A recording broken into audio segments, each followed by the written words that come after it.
Hey, it's Lara. I'm back with another weekly astrology forecast. It is Wednesday, June 10th today, and thank you for being here. I do appreciate it. Before I start, I'll just let you know it's super humid here again today. I mean, it hasn't been for a while, but it hit, the humidity hit today, and so I'm feeling it, feeling a little draggy, a little puffy, a little frizzy, all of those things. So bear with me. The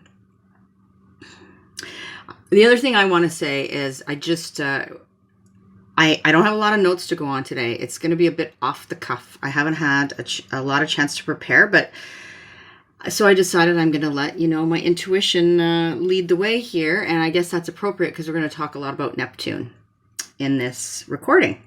But before I do that, and this is relevant, what I'm about to say is kind of relevant to what I'm going to talk about in the video. So on occasion, I send out emails to my subscribers, right? So I don't do this I haven't been super regular about it in the past, but the last couple of months I've been trying to be more so, to connect with you more on that level. It's a little bit more personal, right? And so, and when you do subscribe to my email list, you will get my free guide to working with the moon. So I don't have a huge subscriber list, but it's decent. And last week I sent out an email. I think it was on Friday, I can't remember. And it was, fairly benign, I thought. My husband read it. He thought it was benign as well. And in it, I included a list that somebody had given me, which I thought was really helpful and valuable. So I wanted to pass it on. And it's a list of anti-racism resources. And so apparently some people didn't appreciate that. And I had several people unsubscribe. So what I have to say to that, I guess, is that maybe I have not been as sort of forthcoming as I would like to think I have been, it just in terms of my politics and my stance on things. And I don't necessarily feel that this is the venue for that discussion, but at the same time, I cannot pretend to be who I am not, right? Just to please people and just to gain followers and that sort of thing. It's not who I am. That feels disingenuous. It feels like it lacks integrity, and I'm just not comfortable with it. And so I guess it's one of those things where somebody on my Facebook page, when I spoke about this, and you can, if you're not over on Facebook joining us there, then you can do that from the link below. But talked about separating the wheat from the chaff, right? And although it's never my intention to upset somebody, of course, never. Sometimes that's going to happen when we are being authentic and we are being honest, and we are not sort of hiding behind, false pretense, or not hiding behind certain or maybe just sort of omitting certain things because we don't really want to go there with people. There's a lot of people right now. I know it's quite a divisive time, right? And so there's a lot of people who don't want to kind of either don't want to choose a stance on issues, or they maybe don't know where they stand. So, they're kind of quiet about it. And then there's other people who know clearly where they stand, and they just don't vocalize it, and it's all good. It's all good, right? There's room for all of it. But I feel like we are coming into this time more and more, and 2020 is very much about us kind of trying to figure out where we stand on certain things, and then what we're going to do about it. So to that end, we're going to talk a little bit about a particular aspect that's going on right now, which is Mars and Neptune conjunct each other in Pisces, and then squaring the sun over the course of this week kind of thing. So we're going to talk about that. Next week, we're going to talk about the upcoming eclipse that's in Cancer at 0 degrees, because we are in eclipse season right now, right? And we're right between these two eclipses. And then we're going to have another one, which is unusual. Usually there's only two. They come in pairs. But on occasion, there's more than two. And this time there's going to be 3 in a row. So next week, we're going to touch on that. We're going to touch on the Mercury retrograde that's coming up as well. And then the sun is moving into Cancer, and that's all Cancer energy. So we're going to save all that for next week. But this week, we're going to focus on the Mars-Neptune conjunction squaring the sun. But before I even get there, I want to tell you about where the moon is at, right? Because the moon really helps us navigate the energies on the day-to-day, as I always say. So the moon's been in Aquarius for the last couple of days, and I spoke about the significance of this to the larger picture, actually. I spoke about this on Facebook. I think it was yesterday morning I did a post about that. And on Instagram as well, I shared it there. So you can check those out if you want. Links are below. But moon is in Aquarius, and then tomorrow it's going to shift into Pisces. And it's going to join Neptune and Mars that are there in Pisces and in this conversation called a conjunction, right? And asteroid Ceres is there too. So as the moon moves through Pisces over the weekend, it will ping those planets that are there and really draw them to our attention. And then on so that's Thursday to Saturday, and then later Saturday, the moon will move into Aries, and then Taurus on Tuesday. So that's where the moon's at this week. Let's talk about Mars, Neptune, and the sun. I'm going to show you the chart before we go into any of this any further. So here's the chart for today, actually, which is the 10th of June. Happens to be my mother's birthday today, actually. So happy birthday to her. And it was my father-in-law's birthday yesterday. Happy birthday to him. I know a ton of Geminis. I was talking to a Gemini friend about that last night, actually. So, okay, here we've got Neptune at 20 degrees of Pisces. And there's Mars, right, within a degree right now, going to be smack dab on top of each other over the next day or so. There's asteroid Ceres in Pisces as well. Moon currently in Aquarius, but going to move into Pisces, right, and tomorrow. And then we've got Saturn in Aquarius at 1 degree, retrograding, soon to be back in Capricorn, to join Pallas Athena, Jupiter, and Pluto, who are very close to each other there. And then there's the South Node in Sagittarius. That's where, the eclipse happened in Sagittarius when the moon was near the South Node recently. And the next eclipse will happen on the North Node, which is in Gemini right now, right? And the moon will be very close to the North Node when this eclipse happens. There's the sun still in Gemini. It's going to move into Cancer next week. There's Venus retrograde in Gemini still. There's Uranus in Taurus. Chiron in Aries here. I want to highlight this piece as well. Chiron in Aries. There's Lilith in Aries. There's Eris in Aries, exactly squaring Pluto, right? This is a long-term aspect that's going on.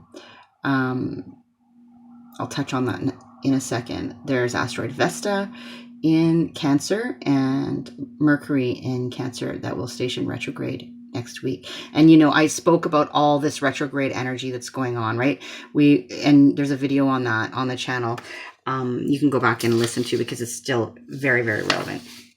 And I put the asteroids on here. I don't always. It depends if I'm speaking to them or not, because sometimes, for simplicity's sake, I take them out. But I wanted to put them on today to highlight, that Ceres is there with Mars and Neptune in Pisces. Pallas has a role to play that I've spoken about. She is also conjuncting Jupiter and Pluto.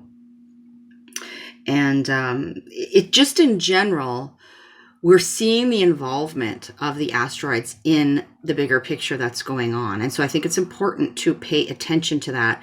And they are representative of,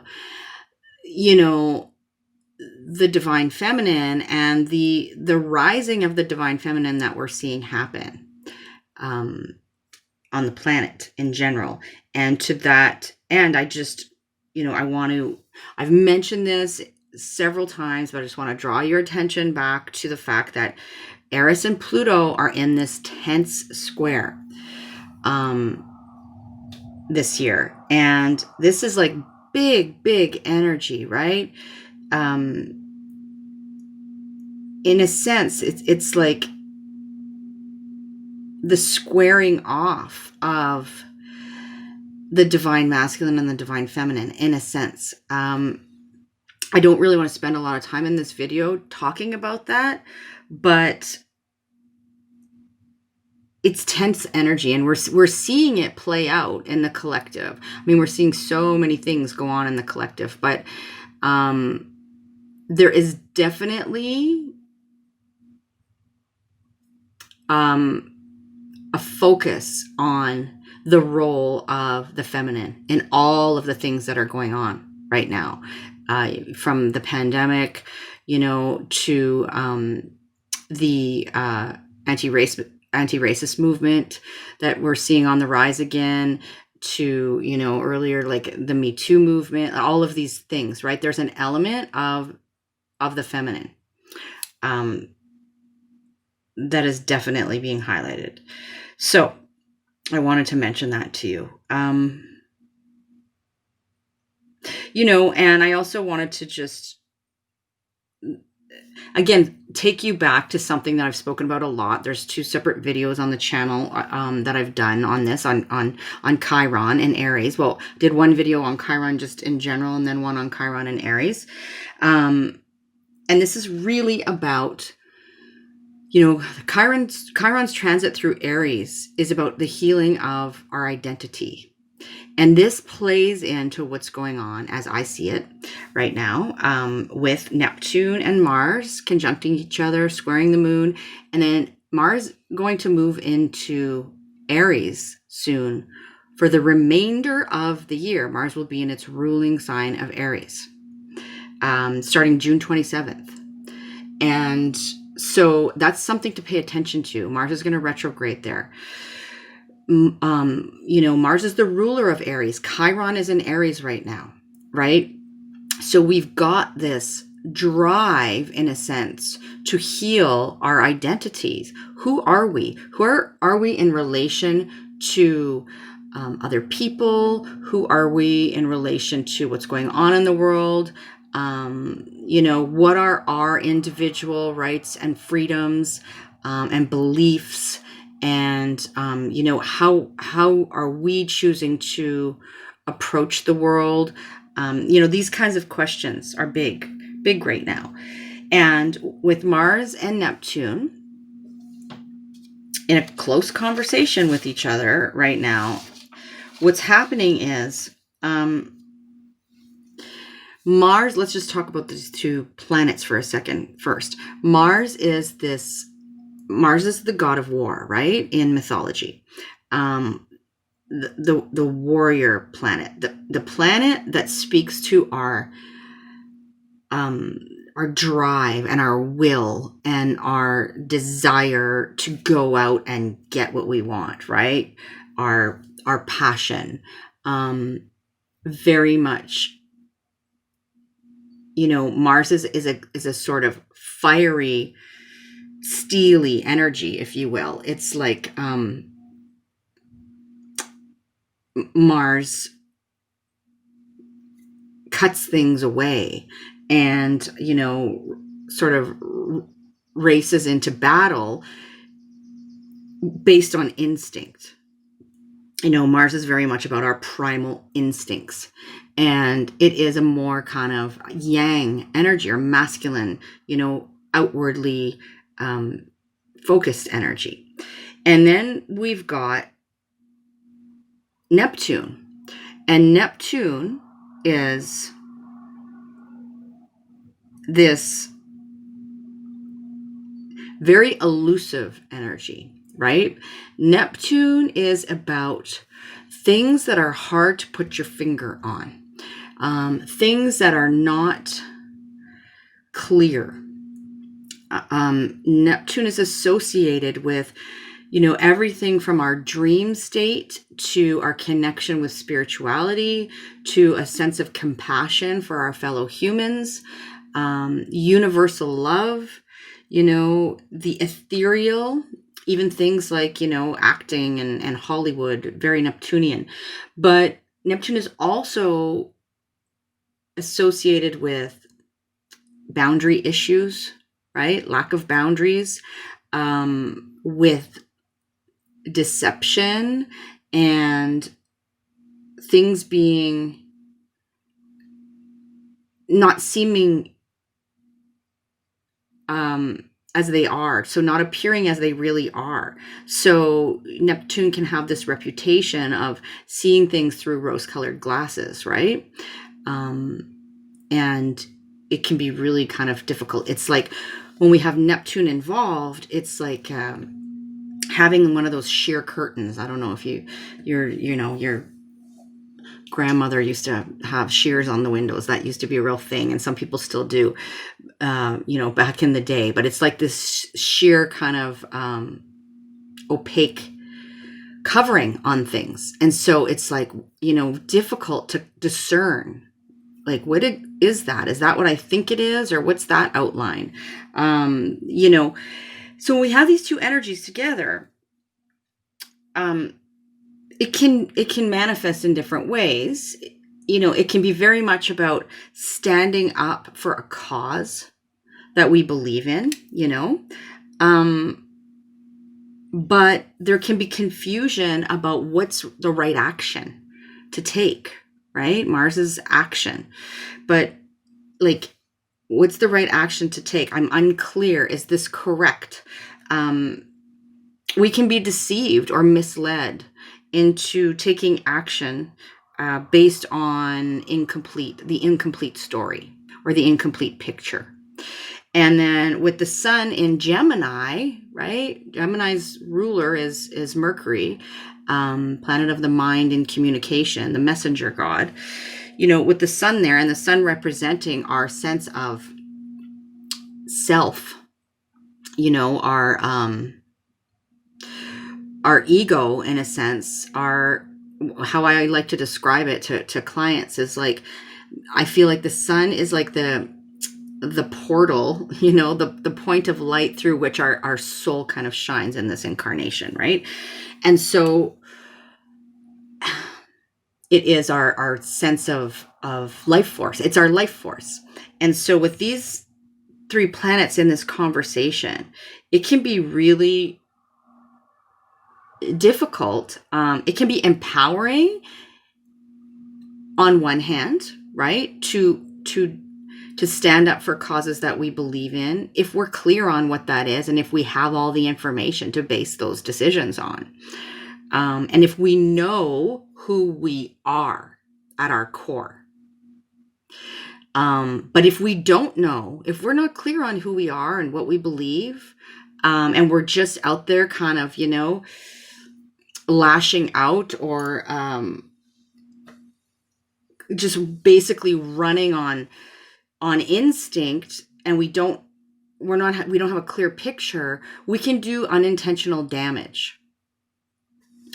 I've struggled with this a lot, and I've talked about this on Facebook about how there's so much conflicting and confusing information out there, and you think you're doing the right thing, and then you find out something that you didn't know before. And this is for, even for people that are very discerning, that are very careful about where they get their information, that think deeply about all these things. It's an incredibly confusing time. So the Sun square Mars piece too, it's quite combustible, right? So it can be challenges to our ego, to our identity, to our life force. And it's, I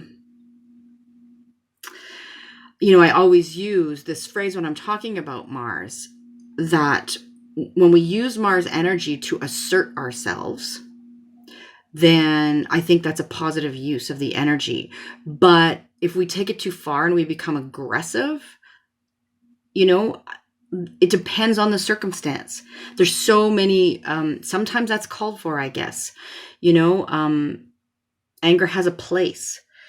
Rage has a place. All these things have a place. But we need to understand why we're doing what we're doing, why we're taking the actions that we're taking, right?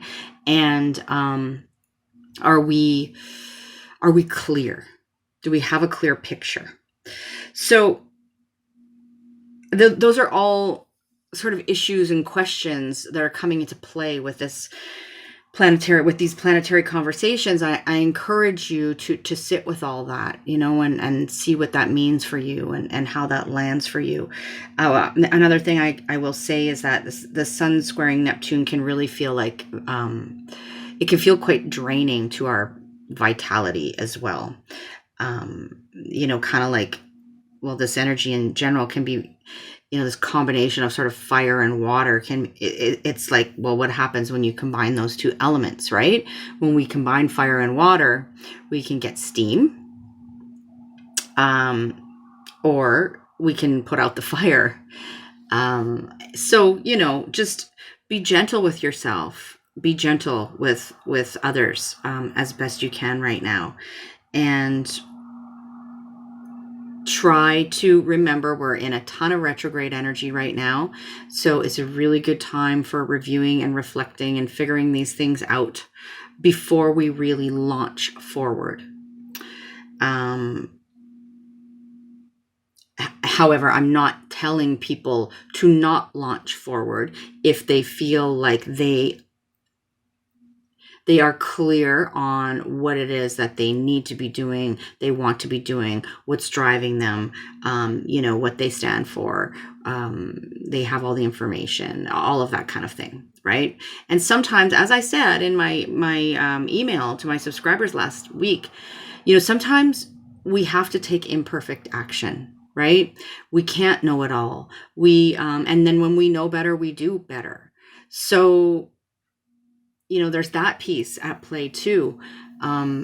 Because if we just choose to kind of sit for too long and we don't do anything, then doing nothing, when we take no action, whether it be collectively or individually in our own lives, right? When we take no action, nothing changes. So,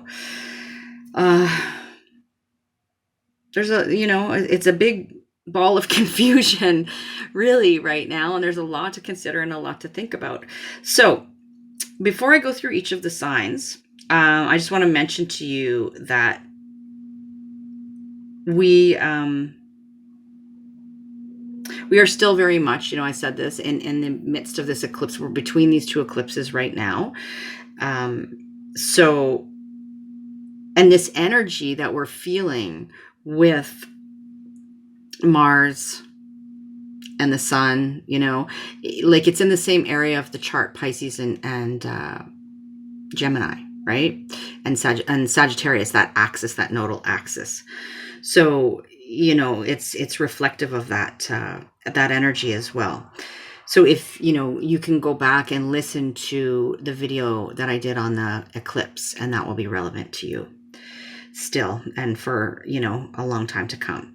But what I'm going to do right now is I'm going to, in the context, in the container of everything that I've said thus far, right, the bigger picture, I'm going to go through each sign, and I'm going to speak to now on an individual personal level, where are you feeling these energies, right, most profoundly in your chart. Now, having said that, the mutable signs are really getting hit with this energy because Gemini and Pisces and Sagittarius, right, the eclipse axis and where the nodes are are very much implicated here.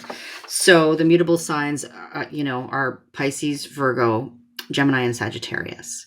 And so those signs will undoubtedly be feeling, these energies in particular strongly. But of course, we still have a lot of things going on in other areas, Capricorn, for example. So, but just in terms of this energy, we've got a lot of mutable, and mutability as a characteristic, as an energy, is all about adaptability. I saw somebody post an article on Facebook recently about how adaptability is, really the number one most kind of desired and helpful trait these days, that employers are looking for, and all kinds of things. And it really is speaking to, I thought, that's really interesting, right? Because we are moving into this mutable energy with the nodes of the moon in mutable signs for the next 18 months. And so, it's reflective of that, as above, so below, right? And so this time does require us to adopt that trait of mutability, and it comes easier to some folks than others, right? And on the sort of downside, if we're too changeable and constantly sort of shape shifting, and we never know where we stand, or we never know what way to go or what decision to make, then we can become, then we stand for nothing, or we become sort of paralyzed into doing nothing and getting nowhere because we can't figure out which way to go, or we keep changing direction, right? So, okay. So I'm going to go through the signs, and I'm going to speak to where are Neptune and Mars, right? Which is the Pisces area of your chart. And that's where those two energies are coming together. Optimally, this sort of energy of the spiritual warrior, in a sense, but can also be quite all those other things that I said in the introduction, right? So make sure you listen to that before just jumping to this, because it's not going to mean anything to you otherwise. And then we've got the sun, right? So this energy is squaring the sun that's in Gemini. So I'll speak to where that's happening for you, and that will give you a sense of, in your own personal life, where this energy is in tension, and where it's you may want to pay attention to, so that you don't run the risk of, when Mars is involved, sometimes we can take unnecessary risks, right? But that you can kind of get clear on things, and not allow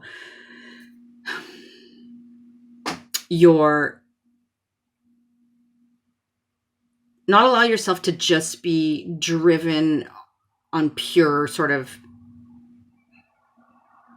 impulse, right? Mars. It's interesting. Mars is our instincts. Neptune is our intuition. Sometimes we think those are the same, and they're not really. I think optimally, if we blend those, it's really the best case scenario. But if we let our instincts take over, then sometimes we're not listening to our intuition, because sometimes our instincts are misplaced, because they come from that sort of primal, part of us that was running from saber-toothed tigers and that kind of thing, right? So fear-based. So that's something to keep in mind. All right. Before I run out of time to go through the signs, funny how I thought, I don't know if I'm going to have enough to say, and here I am blathering on still. But we're going to go through the signs, and we're going to start this time with Pisces, because this is where Neptune and Mars are sitting for you in your sign, right? And so if you've been around here before, I generally start with first house rather than just going Aries to Pisces every time, because a few different reasons, one being that it's fair when people come and listen, and it's not always like Aries is always first and Pisces is always last, right? And when we're doing a general forecast like this, we are going through the houses. based on rising sign. So if you know your rising sign, listen for that first and foremost. If you know what house, if you know your chart and you know what house or houses, sometimes it's more than one house, depending on the house system that's used to draw up your chart. If it's whole sign, that's different. But, if you know what house or houses, Pisces sits for you, pay attention to that. And same goes with Gemini, because that's what we're focusing on. So we'll start with Pisces. So Pisces, the Neptune-Mars conjunction is happening in your first house of self, right? So these energies of, Neptune and Mars are kind of, in some ways, maybe challenging you to examine or to, or maybe making, bringing you some confusion surrounding the self. Like, who am I? What do I stand for? Who do I wish to be? How do I wish to project myself? How do I wish to be perceived? And also this can impact your physical vitality as well, right? Especially with the square from the sun, which is in your fourth house of home and family and place of living and roots and ancestry, and emotional sense of security. So there can be some tension here between these two areas, and you can be physically feeling it, exhausted, especially as a Pisces, being very sensitive. And you may have to take extra care to watch your boundaries at this time, and to give yourself, what you need to nurture yourself. It's really important. So that, in the container of everything else I've already said, is for you, Pisces. We're going to keep these short because the really important stuff has been said in the intro, right? And so that applies to all of us, and then through the lens of the houses that I'm talking about. So next we have Aquarius, where we've got Mars and Neptune sitting in your second house, right? Because that's where Pisces sits for you.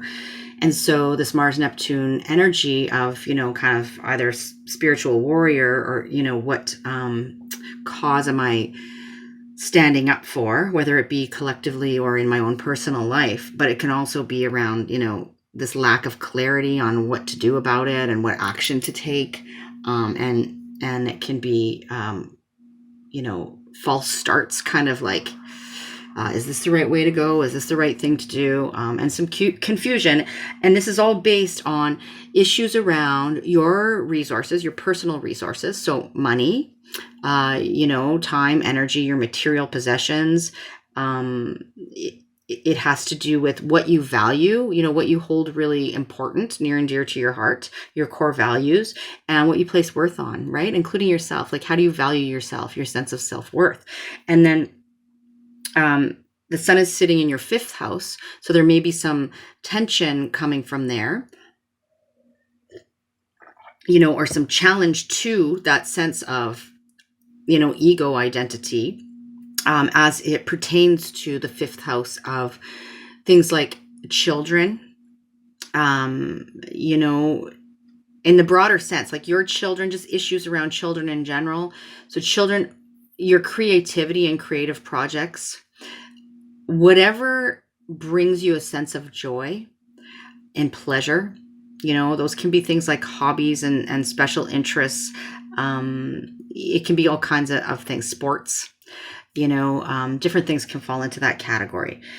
But what sparks joy for you? And so those are the two areas of the chart that are squaring off. And then they are in that bigger container, of the Mars-Neptune conjunction squaring the sun.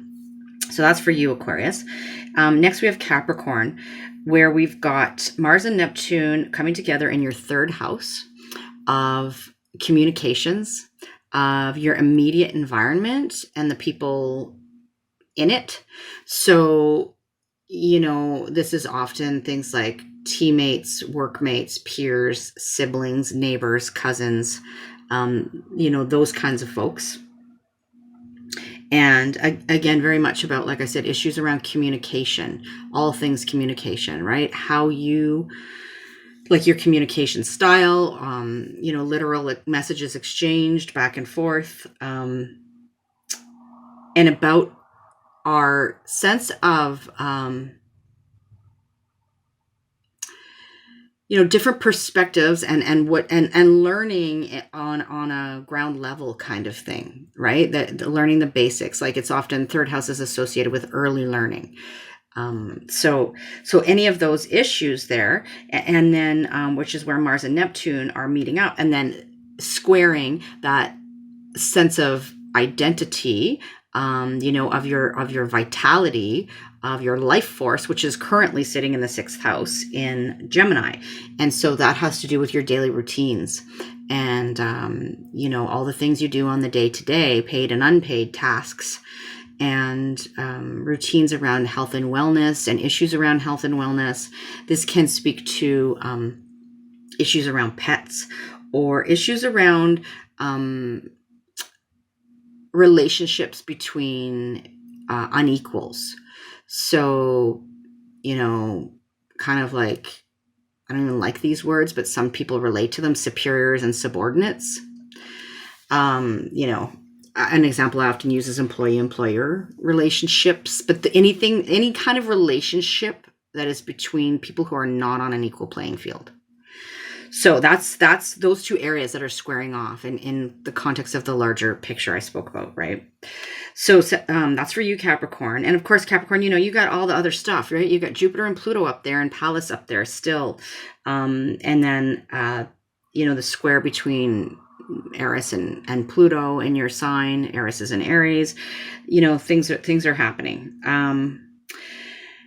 So that's for you. And we're moving to Sagittarius now, where we've got Neptune and Mars in a conjunction in your 4th house of family and your place of living, real estate, property, matrilineal, heritage and ancestry, just your ancestry in general, but oftentimes it's related to female figures in the 4th house, I find, nurturing, the mother or similar figures. Also, your sense of emotional security is 4th house as well. And so these things, this is where the Mars Neptune, energy, this very kind of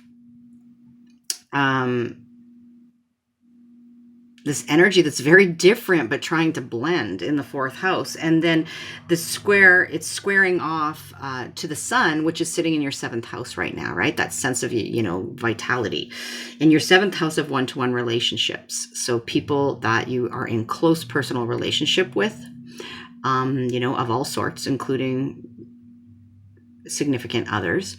This can speak to even rivals, and it can speak to any kind of contracts and agreements, contractual obligations, right?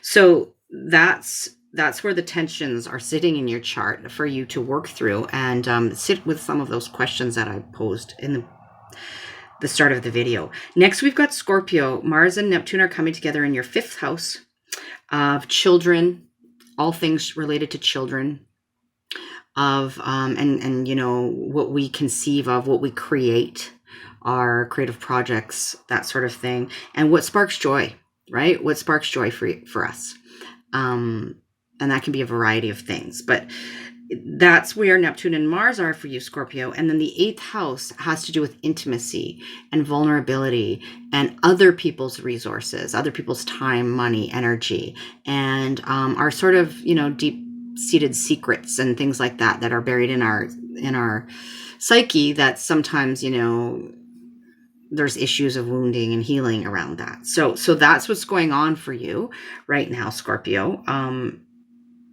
with those energies at play. And next we have Libra.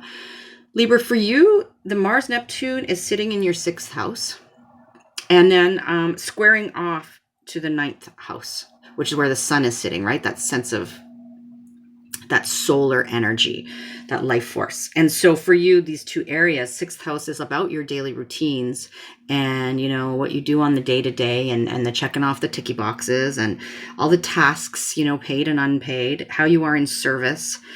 This can have to do with pets. It can have to do with health and wellness routines, that sort of thing, and relationships between on equals. And then the ninth house it's about your ideas, like your ideals, your philosophies, your belief systems, your ideologies is what I was trying to say. It's about what you learn from people that are different from you. And it can have to do with foreign travel as well. And this notion of sort of the higher mind or higher learning, right? Teaching and learning at a higher kind of level. So those are the areas that are in square for you, Libra, in the context, of that bigger discussion we had in the intro. Next, we've got Virgo, where you've got Mars, Neptune in your 7th house of one-to-one relationships and contracts and agreements. And then the sun, the solar energy in your 10th house of career and of your public reputation and persona and the legacy you wish to leave and your relationship to authority and authority figures and your own authority. So those are the areas, right, that are in tension at this time. And, all of those energies in relation to Neptune and Mars and then squaring the sun are at play here for you over this next week or so. So that's for you, Virgo. Next, we have Leo, where we've got Mars, Neptune in the 8th house of other people's resources, other people's time, money, energy, of intimacy and vulnerability and these kinds of things. So there can be this Mars Neptune kind of confusion going on here, and then it's squaring the sun, the solar energy in the house of groups and friendship groups, associations, clubs, your hopes and dreams for the future, and the people that can help you with that, right? So that's what's going on there for you, Leo. And then we've got Cancer next, which we've got Mars and Neptune in the 9th house of higher learning, of what you learn from the people and places different from you, of long distance travel. Sometimes we learn through traveling to different places. It speaks to your ideologies and your belief systems and worldview. And so that's where Neptune and Mars are. And then it's the squaring. The sun is sitting in your 12th house of the hidden, of the unseen, of, things behind closed doors. And so this, and of self-sabotage too is 12th house, right? And so these energies at play here, they're in some tension. And so sit with those larger kind of questions and issues that we spoke about in the introduction and through the lens of those 2 houses, Cancer. Next, we have Gemini. Mars and Neptune in the 10th house of career, public reputation and persona, worldly ambitions, the legacy you wish to leave, your relationship to authority. And then that's squaring off with the house of the self, where the sun is. The sun is in your sign right now, right? Your life force is in your sign. And so there is some tension between these two things right now. And so sitting with those questions can help you get some clarity here on how to resolve the tension. Those questions we talked about in the intro. So that's for you, Gemini. Next, we've got Taurus, where we have Mars and Neptune coming together in your 11th house of the group, clubs, association, friendship groups, the collective, and, your hopes and dreams for the future and the people that can help you get there. And then we've got the square to the sun in your 2nd house of, which is where your sort of life force is sitting right now, in the house that has to do with your own personal resources, your time, your money, your energy, what you value, your core values, and your sense of worth and self-worth, right? So those are the energies that are playing off each other and that are in tension in a square with each other right now, Taurus. Next, we've got Aries. Next, and last but not least, Aries, Neptune and Mars are coming together in your 12th house of the unseen, of the hidden, of, how we may sabotage ourselves, of places behind closed doors, of our connection to spirit and, the dream world and all of that. And then squaring off your sense of life force, which is currently sitting in the 3rd house, right? The sun in your house of communications and learning the basics and of your immediate environment and the people in it, right?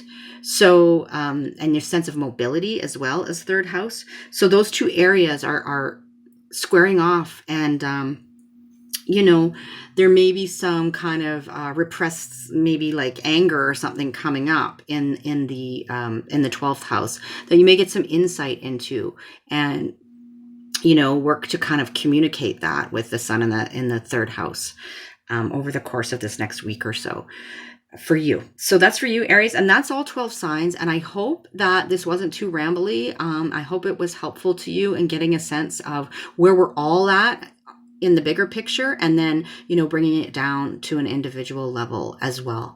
So take good care. Come join me over on Facebook and Instagram if you want, and my mailing list, if you want.